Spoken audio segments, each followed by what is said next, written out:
of Duane Allman's long list of accomplishments in a really, really, really brief professional career. He died at 24. At Fillmore East is the apex of it. That was his band and their singular artistic vision that they captured on vinyl. The Book of Duane, Play All Night, Duane Allman, and The Journey to Fillmore East. Bud Scapa reported that the Fillmore East sessions caught a band entering its prime as a performing unit.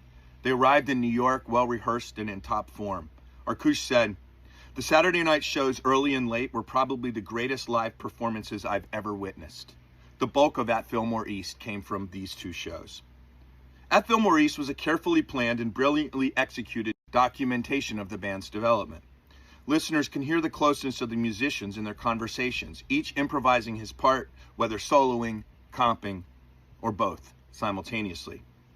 What made that weekend special is that we had been out on the road. We'd been playing these songs, and sometimes everything comes together at the right time. When you have the right people in the right place doing the right thing, Butch reflected, we were really comfortable with these songs that we were playing. On Whipping Post and Mountain Jam, we had really learned to talk to each other. By the time that weekend came along, we were really communicating. We knew those shows were special, J-Mo said, but when you're doing it and you're in the middle of it, you're not thinking like that. Great stuff was going on. I didn't want to get hung up over knowing the shows were being recorded. That would not be good. You need to get your mind off of that so you don't get hung up and forget what you're supposed to be doing, which is playing music and connecting with an audience. Vitamin ABB. Trust me, I'm a doctor.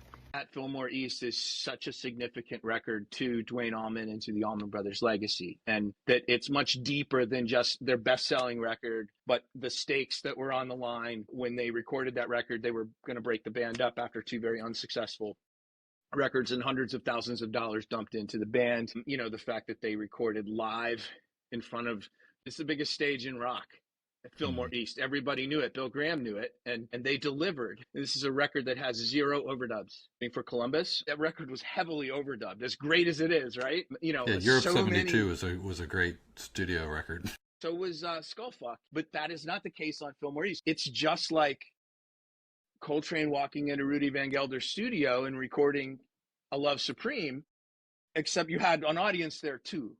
I mean, in no way am I saying their achievement is bigger than John Coltrane's. No way am I saying that. What I'm saying, though, is I think a lot of times that record people think about, oh, it's a great live album, like Get Your Yayas Out is a live album.